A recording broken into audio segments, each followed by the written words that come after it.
banyak menafsirkan politik itu banyak tanda kutipnya. Pemungutan suara. Nah, di situ akan timbul NPWP. Nomor piro, wani piro.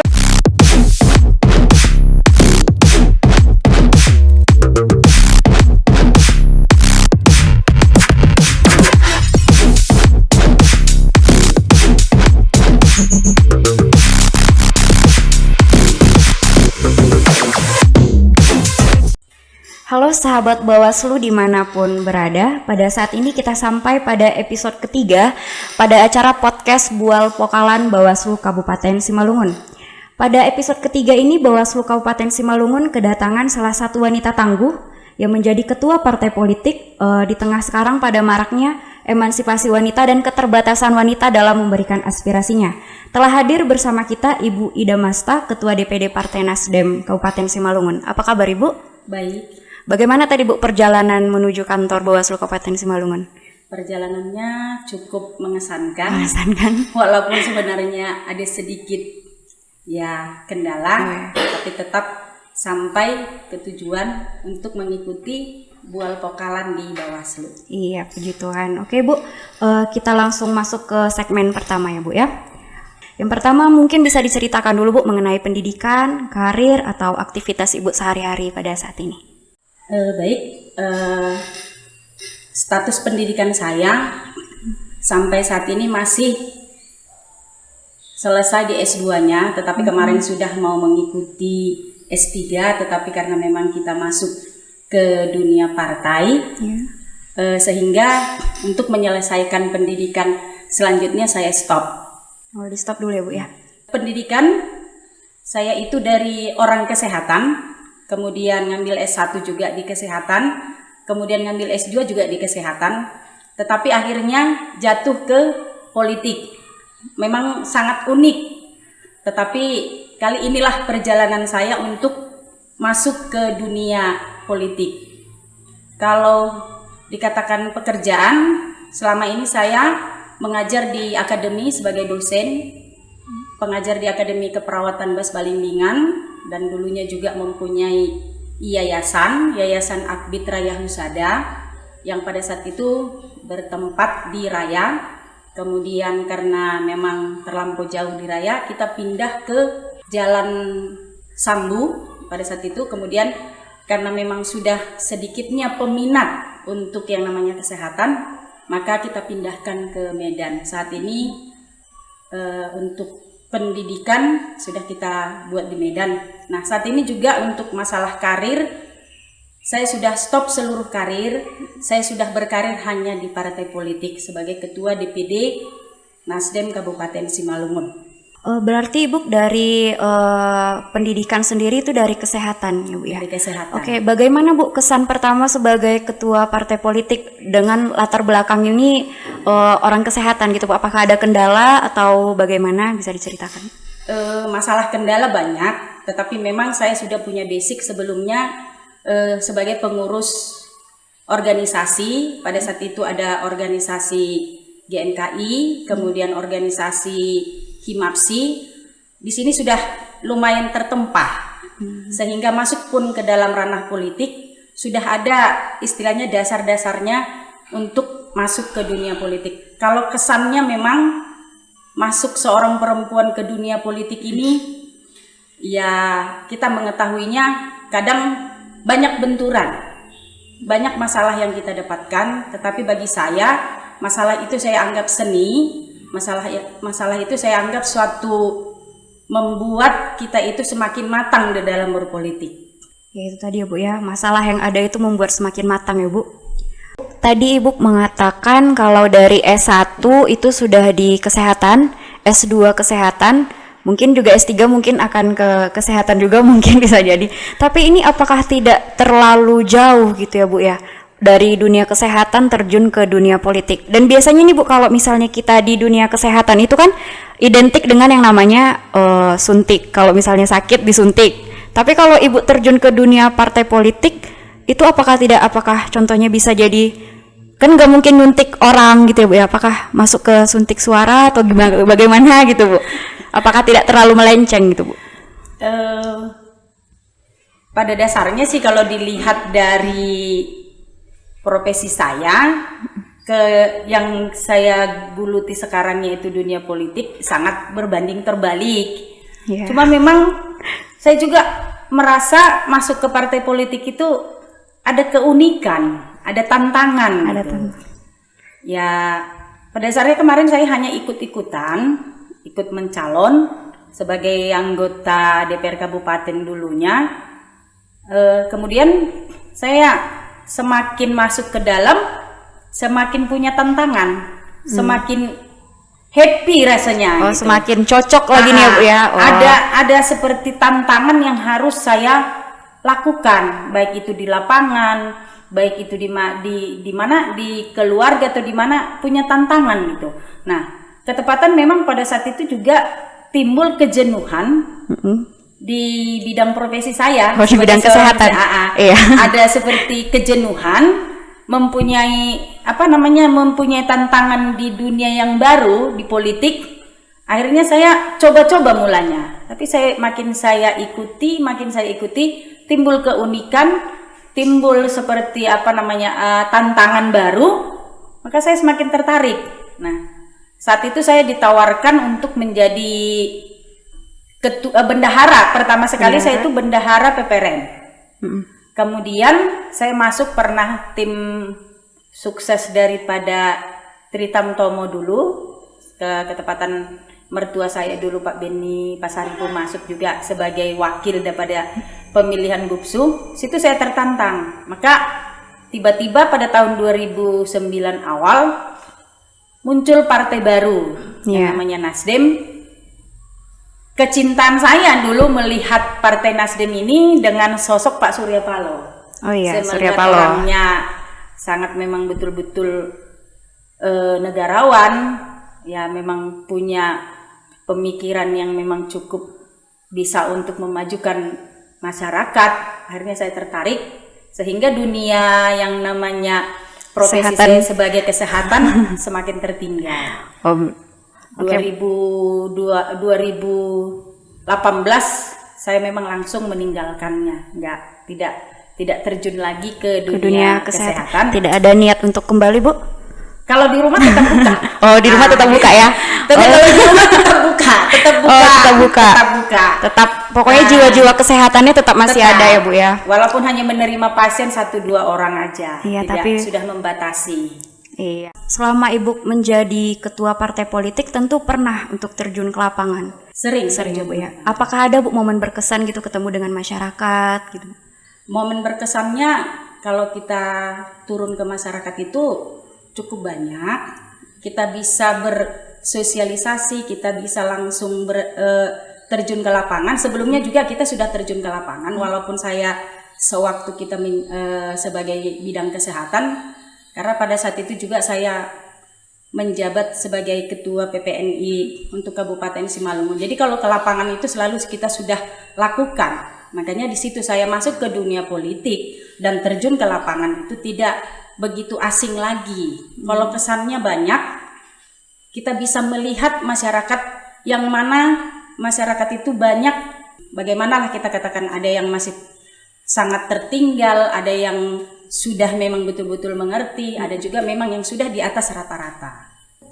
Sekarang kan pada zaman sekarang ini lebih banyak itu kaum-kaum milenial, ya Bu ya. Apakah Ibu ada harapan atau motivasi kepada kaum-kaum milenial tentang pentingnya atau pengetahuan tentang partai politik sendiri gitu? Memang saat ini di partai manapun, termasuk di Partai Nasdem, kaum milenial itu lagi kita marakkan, lagi kita galakkan. Karena mereka inilah generasi nantinya yang dapat merubah image-image yang jelek di partai politik itu menjadi lebih baik. Dan kita berharap kaum milenial ini menjadi jadi tombak untuk ke masyarakat. Jadi sangat kita harapkan kaum milenial itu diberikan pelajaran politik.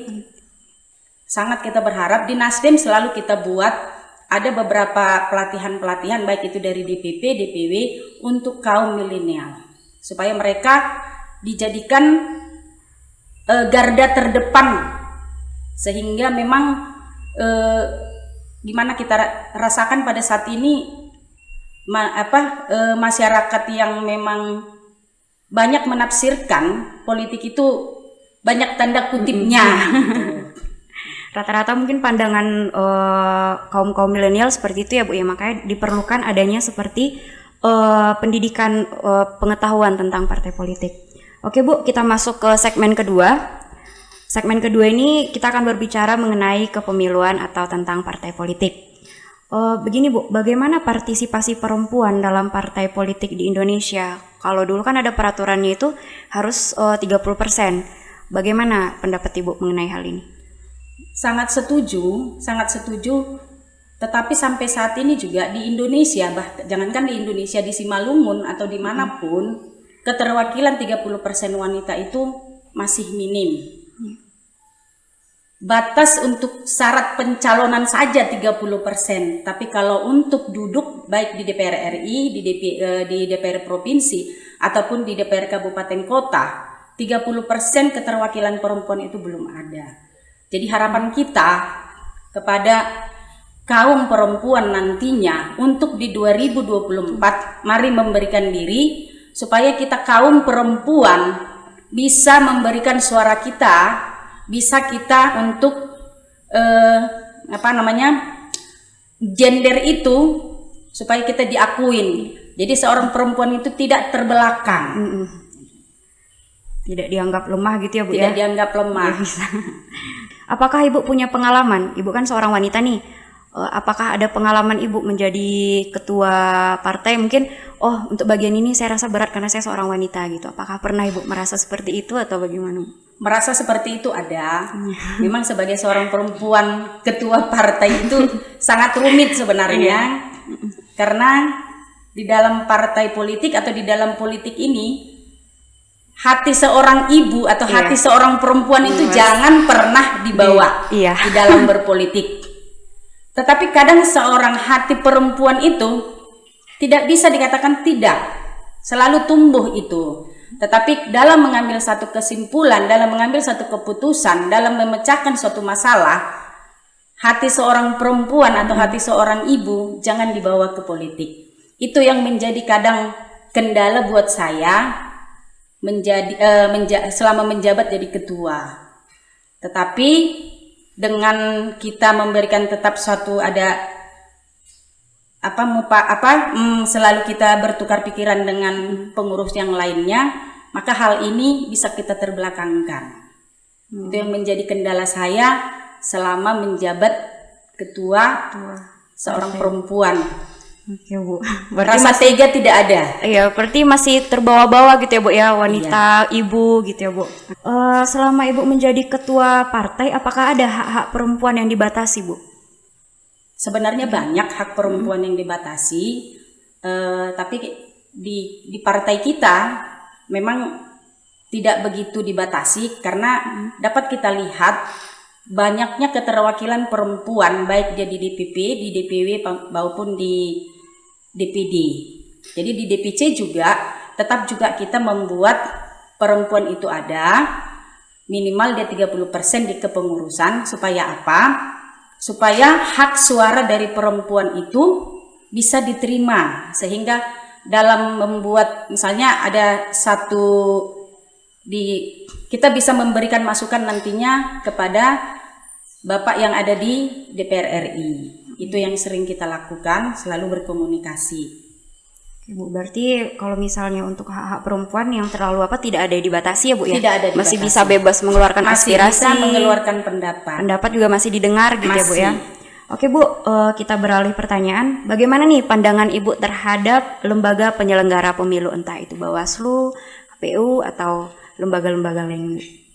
Sampai batas ini yang saya ketahui, ya lembaga itu masih berjalan pada koridornya, belum pernah kita melihat beberapa penyimpangan. Itu kelebihan di Kabupaten Simalungun ini.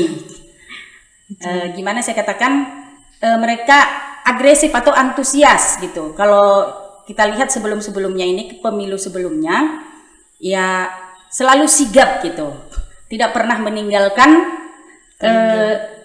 namanya apapun, misalnya baik di pemilu, baik di dalam pemungutan suara dan lain sebagainya, yang namanya penyelenggara itu selalu standby dan siap.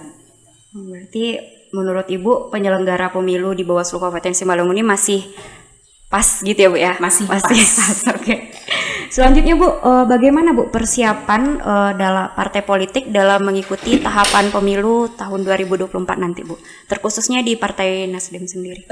Di Partai Nasdem sendiri kita saat ini memang lagi membuat persiapan, apalagi persiapan ini kita mendengarkan di Agustus tanggal 1 sampai tanggal 7 sudah pendaftaran parpol. Kalau di Nasdem memang saat ini lagi betul-betul mempersiapkan untuk pemilu 2024. Pembuatan KTA, kemudian kepengurusan. Tetapi saat ini kita lagi giat-giatnya membuat EKTA. Di Nasdem itu disebut dengan EKTA, harus sudah punya kartu dan ini langsung di-online-kan ke DPP. Apakah pada saat tahap seperti sekarang Bu persiapan itu Partai Nasdem mempunyai kendala? Saat ini banyak kendala, apalagi pembuatan EKTA sangat rumit kita menjelaskan kepada masyarakat itu untuk menjadi kader. Kadang kalau kita minta KTP mereka takut KTP ini disalahgunakan. Sementara untuk menjadi kader kan harus punya identitas. Mungkin lebih ke pemahaman ke masyarakatnya kali ya Bu ya? Memang susah kita memberikan pemahaman karena masyarakat ini sudah banyak tidak percaya dengan politik. Sudah tidak percaya hampir ya. Bukan hanya 1, 2, tapi hampir. Hampir masyarakat. Hampir masyarakat itu sudah mulai tidak percaya. Apa saran dan masukan Ibu nih untuk pemilu tahun 2024 yang akan mendatang? Ya, kita berharap atau saran dari kita kiranya nanti pemilu 2024 jangan lagi seperti pemilu-pemilu sebelumnya. Di mana kita maunya baik penyelenggara ataupun partai politik bersama-sama menyuarakan kepada masyarakat itu bahwasanya marilah betul-betul mengadakan pemilu itu jangan dikatakan bersih, tidak bisa juga, tetapi minimal mengurangi itu. Jangan ditanya NPWP-nya. Setahu saya NPWP itu nomor pokok wajib pajak, ataukah ada nomor-nomor yang lain atau seperti nomor apa gitu? Bisa tolong dijelaskan. Ini kan ibaratnya pemahaman masih kurang nih Bu mengenai yang Ibu sebutkan tadi NPWP. Bisa tolong dijelaskan. Kalau secara logikanya sih NPWP itu adalah nomor wajib pajak. Iya, itu sepengetahuan saya sebagai mungkin masyarakat umum awam gitu Bu. Kalau di partai politik sendiri NPWP yang biasanya sudah itu akan muncul pada saat mau pemilu, pemungutan suara. Nah, di situ akan timbul NPWP. Nomor piro, wani piro gitu. Nomor piro, wani piro.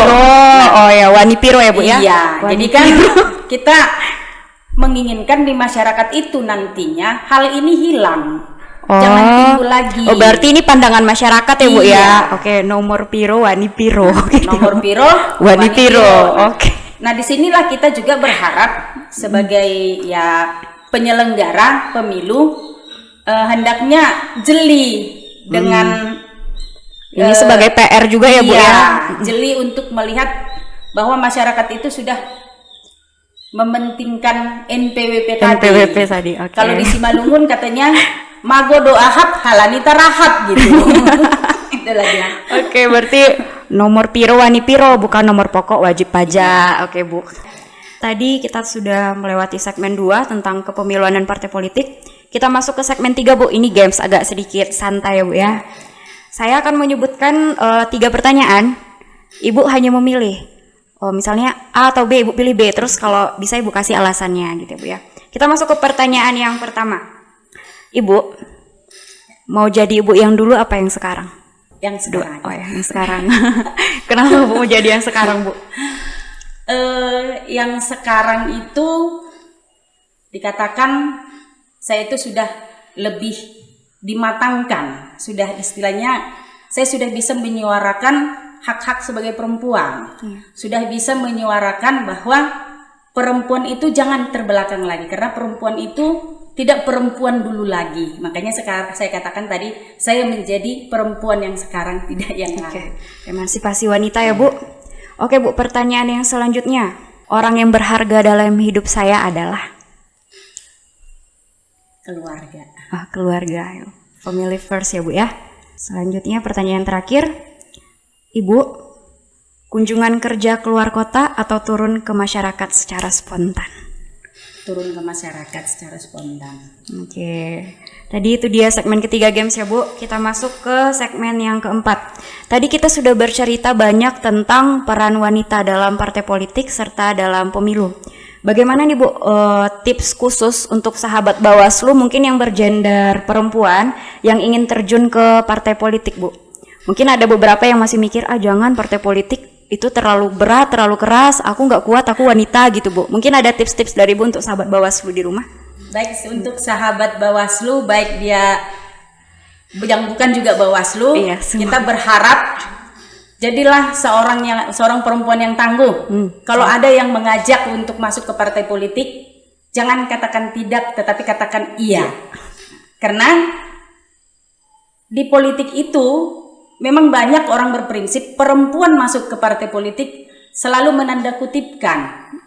Tapi kan itu terlepas ke pribadi kita. Kalau memang kita sebagai seorang wanita atau seorang perempuan yang tangguh, tanda kutip itu akan hilang. Itu dia. Jadi saya berharap kepada seluruh wanita, jangan takut atau jangan merasa tidak mampu untuk masuk ke politik. Kalau sudah masuk ke politik, kaki yang juga sudah nyampe, keduanya sudah di dalam, akan susah untuk keluar. Dan itu yang saya rasakan. Dan saya juga mengatakan kepada seluruh perempuan, anggap sajalah, mari kita menganggap politik itu adalah sebagai seni. Jadi itu kita bisa menjalaninya dengan santai, dengan enak. Tapi walaupun ada masalah, bukan kita tidak mengatakan masalah itu kita tidak selesaikan. Tapi mari menganggap politik itu bukan politik yang sering ditafsirkan orang selalu ada belokannya. Tetapi mari kita menganggap politik itu lurus dan dia sebagai seni. Itu harapan saya kepada perempuan, janganlah meranggap bahwa politik itu keras. Tidak. Politik itu tidak keras untuk sahabat Bawaslu di rumah. Jadi kepada sahabat Bawaslu ataupun misalnya masyarakat ataupun penyelenggara yang memang tidak nantinya lagi di bagian penyelenggara, silahkan Nasdem welcome untuk menerima kaum perempuan. Karena memang kita sangat membutuhkan. Jangan hanya mau caleg aja masuk. Setelah tidak caleg lagi, tidak masuk lagi tidak gitu masuk. Ya, Bu ya. Oke. Banyak kejadian seperti itu, Bu? Banyak. Banyak. Karena memang gimana saya katakan, setiap ada pencalonan mencari perempuan 30% itu sangat susah. Sangat susah ya, Bu. Ya. Bahkan bisa dapil itu tidak ada maju karena memang kekurangan perempuan. Itu yang menjadi kendala biasanya di pemilu nantinya. Apakah kendala yang seperti itu pernah dialami juga, Bu, oleh Partai Nasdem? Pertama dulu masuk pertama tahap pemilu pertama, Nasdem mengalami itu, tetapi dengan kita memberikan penjelasan, dengan kita memberikan keterangan-keterangan bahwa kita perempuan itu tidak dianggap remeh kalau dia masuk partai, itu aja. Jadi lama-lama untuk pemilu kedua kita tidak susah lagi memang, karena memang kader kita juga hampir 40% adalah perempuan. Oke. Ibu sudah menjadi terjun ke dunia partai politik itu sudah berapa lama?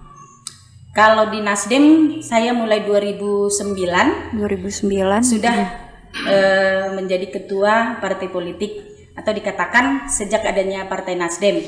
Dan juga sejak Ormas juga saya sudah menjabat sebagai ketua, dan sampai saat ini mudah-mudahan masih diberi ridho menyelesaikan sampai 2024. Oke, berarti sudah hampir 10 tahun ada ya? Lebih ya? Lebih 12. Terjun ke dunia 12 tahun. Wah, 12 tahun kalau anak-anak udah pandai jalan, lari gitu ya, Bu ya. Berarti pengalaman juga sudah tidak diragukan lagi ya Bu ya untuk ke partai politik. Terus Bu, selama 12 tahun Ibu terjun ke dunia partai politik, ada tidak Bu pengalaman tadi ini ke segi kita sebagai perempuan gitu, misalnya saat saya terjun atau saya menjemput aspirasi masyarakat, saya sebagai perempuan mungkin merasa tidak sanggup, capek, apa gimana gitu Bu. 12 tahun ini kan sebenarnya udah panjang gitu. Tahun-tahun Beratnya itu di tahun-tahun keberapa gitu? di tahun pertama sampai di tahun keempat itu sangat berat memang. Dimana kita untuk terjun ke masyarakat itu, ya gimana? Masyarakat itu juga seperti yang saya bilang tadi, krisis kepercayaan ke partai politik itu sudah menurun. Jadi kendala itu banyak kita temukan di masyarakat. Tetapi lambat laun dengan kita memberikan masukan, kita berikan motivasi, maka mereka itu mau menerima. Apakah ada mimpi-mimpi lain yang ingin Ibu kejar? Apakah akan tetap terjun di dunia partai politik atau mungkin tadi balik ke kesehatan atau mau buat klinik sendiri, fokus ke kesehatan lagi atau bagaimana Bu? Kalaulah nantinya tidak menjabat, memang sih keinginan untuk duduk di anggota DPR, tetapi setiap pemilu saya ikuti 2 kali, begitu kerasnya. Keras ya Bu ya?